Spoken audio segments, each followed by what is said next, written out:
Hi, I'm Bowen, and welcome back to the Downfall of Civilization. We are a little behind the curve on this one, I will say, but today we're talking about the Odyssey. I talked about this movie briefly in my Burst the Bubble series, but I'm taking on a specific idea just straight on today. Before we get into it, just a quick reminder to like and subscribe if you want to see more content like this.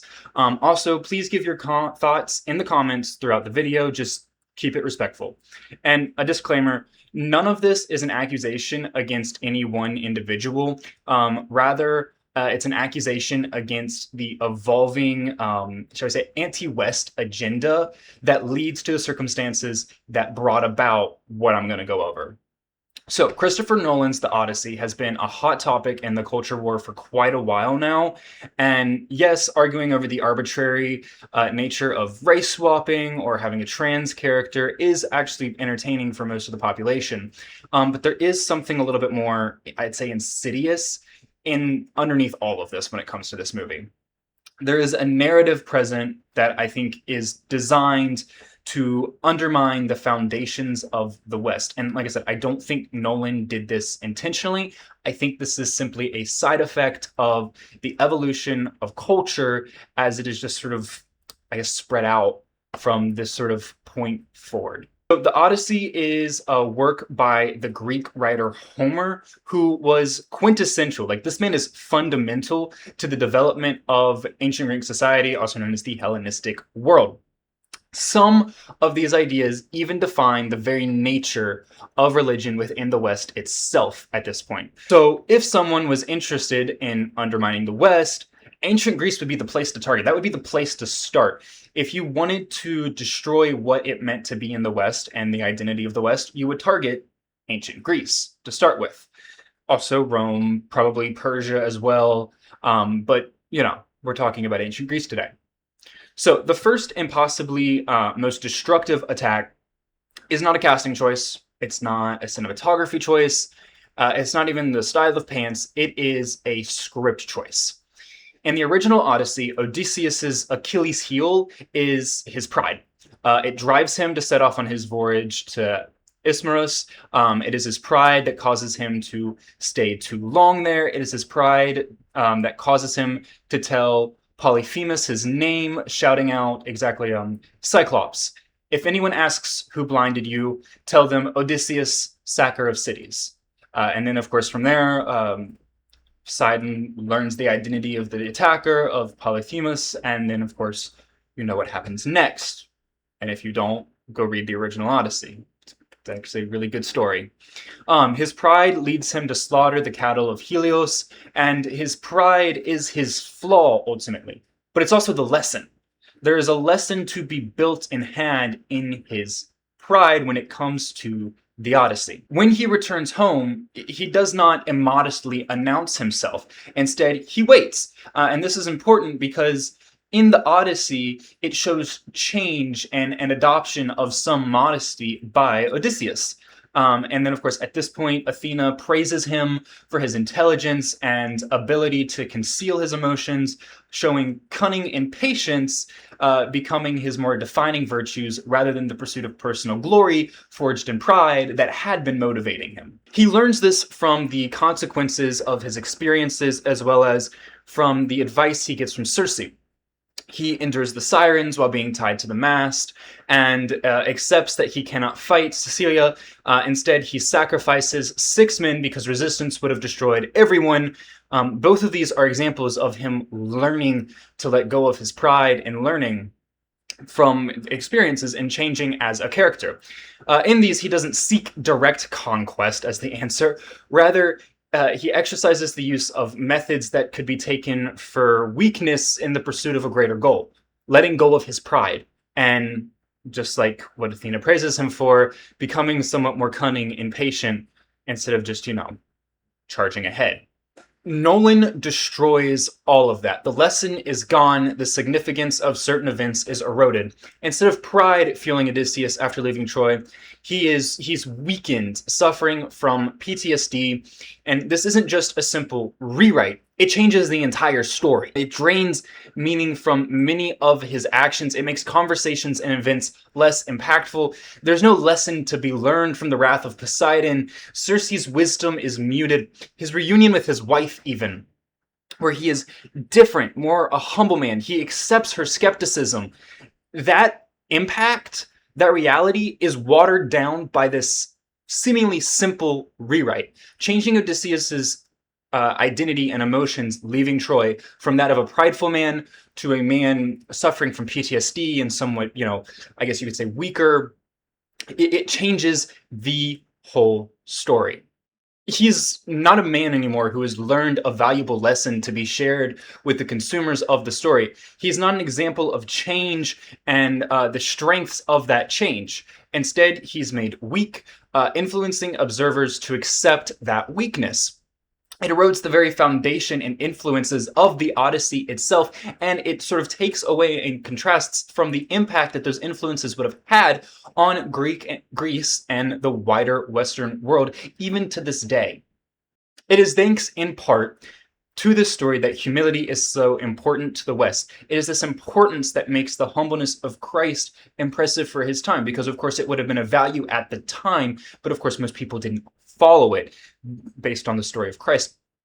So that value in society as that being something that a man should strive for and should attempt to achieve is set up in part by this story of the Odyssey. This rippling influence of Odysseus's pride shapes ideas that will inspire the West. To give a bit of context, this would be like saying Icarus flew because he was scared, given PTSD from living in the labyrinth and running to the sun to escape it. Doesn't have the same ring to it, does it? This is not entirely surprising. However, Nolan used Emily Wilson's version of the Odyssey, one created underneath the premise of left-wing feminism. So a man overcoming pride through lessons and strength is much less appealing to that worldview than a weak man fleeing. That one's more appealing to her sort of worldview. Heyo, Editing Bowen here. I just wanted to say real quick that in between writing, filming, and editing, Emily Wilson has now come out and ripped Nolan's Odyssey to shreds. It was very funny to read that, but I did want to just say real quick that happened since, I mentioned that he used her reference point of the Odyssey to do this. That doesn't change the fact that she's a leftist feminist and that heavily influenced her work. I just want to share that she didn't like his work. Let me put it this way. Read Homer's original work to your son to teach him the strength of humility, and watch Nolan's Odyssey to make him think mental harm from trauma is an excuse. There is a second attack close to this one. We admire ancient texts and films and enjoy them because they're elegant. Language is mastered, embodying a world to escape into filled with the ideas from our own Western culture and beliefs, but presented in a much more elegant and raw way. Nolan's version abandons that. It uses costumes that feel modern, language devoid of prose that makes the world magical. It rips that idea and escapes from the Westerner.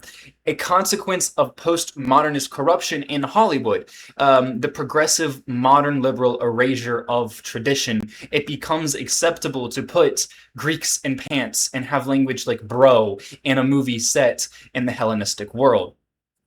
Casting also plays a key role of this. So again, this is not to accuse Nolan of any intentional actions. So I will preface this by saying that the standard to win an award for this movie includes casting decisions that emphasize certain things. So that's a driving force behind some of the choices that Nolan makes in creating and producing and directing this film. The presence of Elliot Page in his special role, frankly, it's not that important. It's a throwaway compared to another role, Helen of Troy. She is the most beautiful woman known to man, the envy of even Aphrodite. She is described as white-armed Helen and fair-cheeked, lending a description of white complexion, particularly a paler one attributed to noble women at the time because they weren't out working. Homer compares her to Artemis, who was considered to appear in Greece at the time as tall and athletic.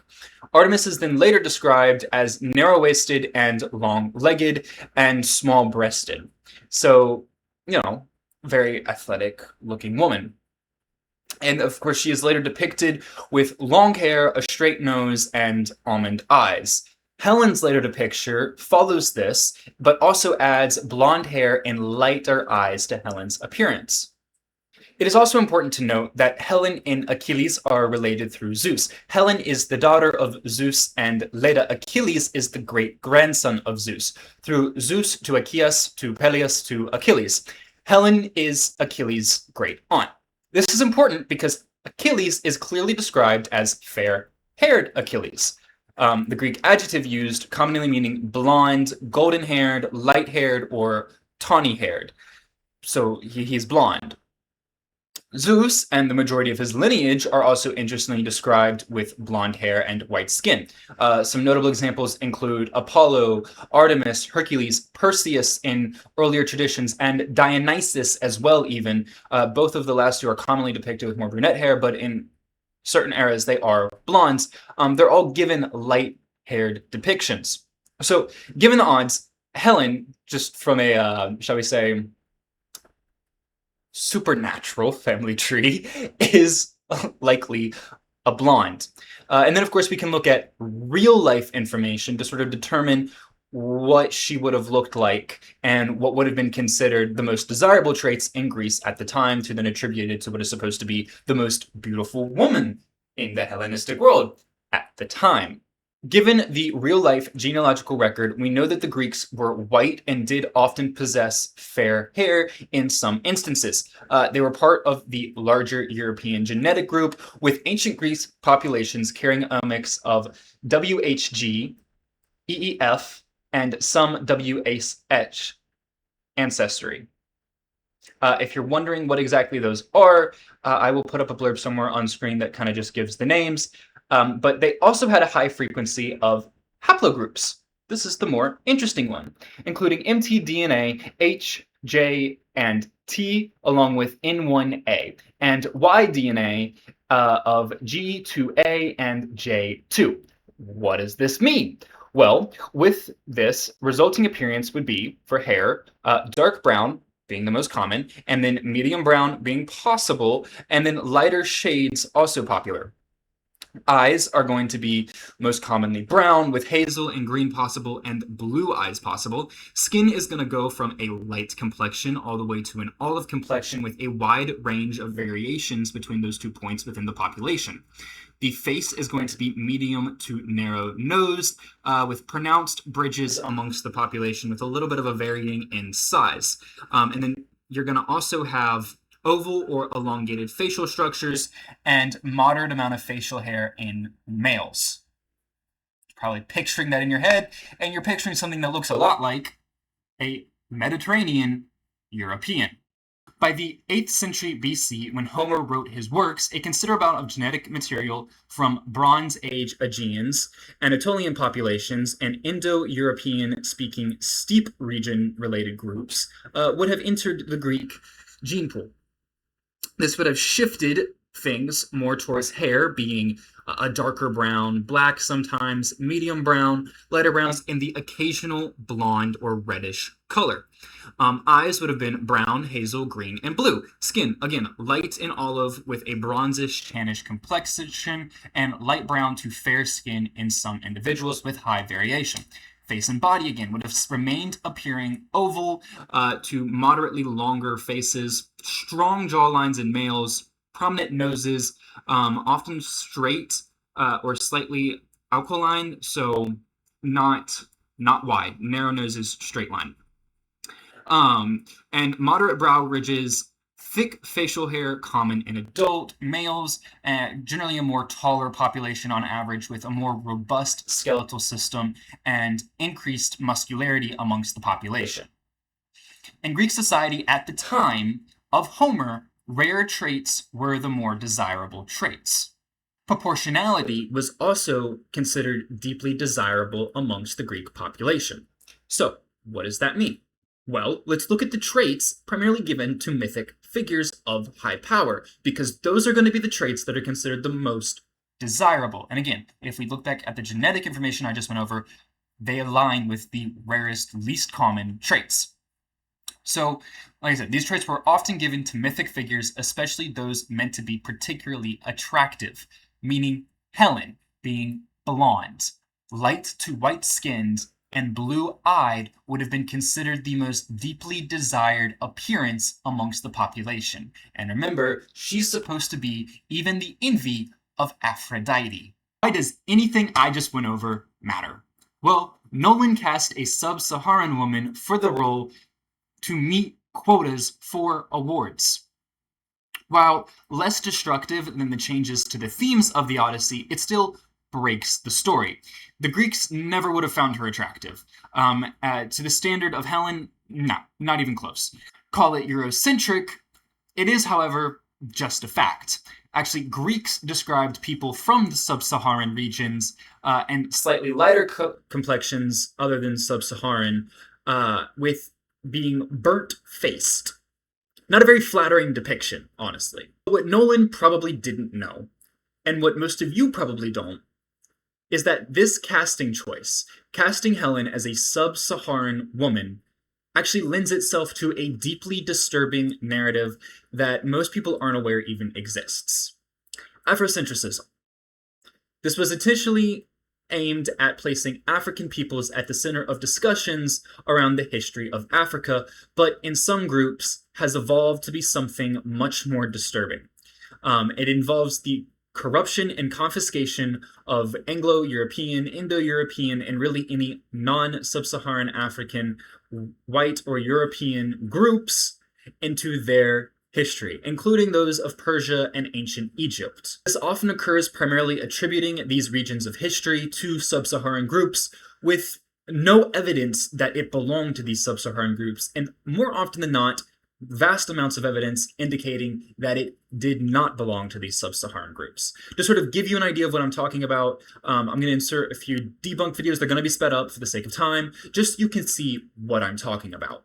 Based off of black history. Wait, was Game of Thrones and shit? Game of Thrones is primarily based on history, culture, and geography of medieval Britain, England, and Scotland. So, white people. The Seven Kingdoms mirrored after the Anglo-Saxon heptarchy, a period in early English history when England was divided into 7 warring kingdoms. Are we supposed to believe that this is your average British bloke? Modeled after Moorish Spain. Wait, was the Moors and shit? This is a reconstruction of what the first Bretons would have looked like. 12,000 years ago, who did not have any connection with sub-Saharans. Now take a look at Queen Henry's wife. King Henry, not Queen Henry. She's black. Tends to happen to old stuff. It ages, and it's 800 years, not 12,000. Why did they paint her black? They didn't. Aging. Now look at King Stephen. He's black. We was King Stephen and shit. Is the black with us in the room right now? Now let's look at Richard the Lionheart. We was Richard the Lionheartish. Why did they paint him black? We was painted black as shit. Now let's look at the British monarchy. This is at the court of King Henry II. All the men at the top are black. Aging, painting. Sometimes it's uneven. British families. Top left. The Moors of Yorkshire, We was the Moors of Yorkshire-ish. including Sir Thomas More, Chancellor of Henry VIII. The surname Moor did not stem from Northern Africa. It stemmed from people who live near marshes in Old English. Now let's look at his crest. There's ravens and there's wolves. And I quote, the noble Northern House of Stark represents the real-life House of York. My guy, how is they black? So the Seven Kingdoms was based off the ancient Anglo-Saxon races. My guy, what is this? Are you trying to piss me off? Let's see what they look like. Oh, goody. For example, We must speak English and shit. there is a common name, brown. Okay, get to the point. This has been derived from the Anglo-Saxon Brun. They gave him this name as a descriptive of his brown complexion. So close. They gave these names because of brown hair, brown clothes, and olive-toned skin, not sub-Saharan. Of course, it may be taken for granted Granted, they can't speak the language, but they was the Anglo-Saxon. amongst the Iberians, thus spread over Africa, Spain, France, and the British Isles, just as there is a perceptible difference between the Anglo-Saxons of the Old World, the black ones, and those of the New, the white ones. The old world was 12,000 years ago, right after the Ice Age, you retard. But there's a reason to believe that the Scoti of Ireland, the Iberians of Spain, and the Berbers of Africa belong to a fundamentally Fundamentally, identical race. They're all black. we was the Moors and shit, man. We was Iberians and shit. We was the Berbers and shit. We was the Bretons and shit. We was the Anglo-Saxons and shit. We was... This shift in Helen's casting serves that narrative. It undermines the history of the West, lending to blatant theft by a group of bad actors. And I will say, for the sake of internet discourse, that I'm not saying that all of these people are black, and I'm not saying that this is a behavior by all black people. So for anyone thinking that that's what I was implying, I wasn't. Okay? And so this expansion of Afrocentrism is also heavily influenced by sort of Marxist narratives and is intentional to harm the cohesion and the history of the West and the ideas of Western culture. It is also commonly accompanied by the tactics of Islamic expansionism as well. Although I will say, while they're often implemented in tandem, they are ultimately within competition, but they have a shared goal of undermining Western culture, so they work together. Enemy of my enemy. I bet you thought we were going to get through this video without me mentioning Islam, didn't you? Didn't happen at all. So yeah, I will leave this here. to give you sort of information to ponder and think about when it comes to Nolan's movie. Like I said, I don't think Nolan did this intentionally. I think this is ultimately the consequence of a slow coalition and sort of snowballing effects of anti-Western ideologies and patterns of behavior that has resulted in this outcome. I hope you enjoyed the video. Maybe you learned a few things along the way. So if you want to see more like this, please subscribe. If you enjoyed the video, please like. And if you have any thoughts, please put them in the comments. Just keep it respectful. I hope you have a great rest of your day, and God bless.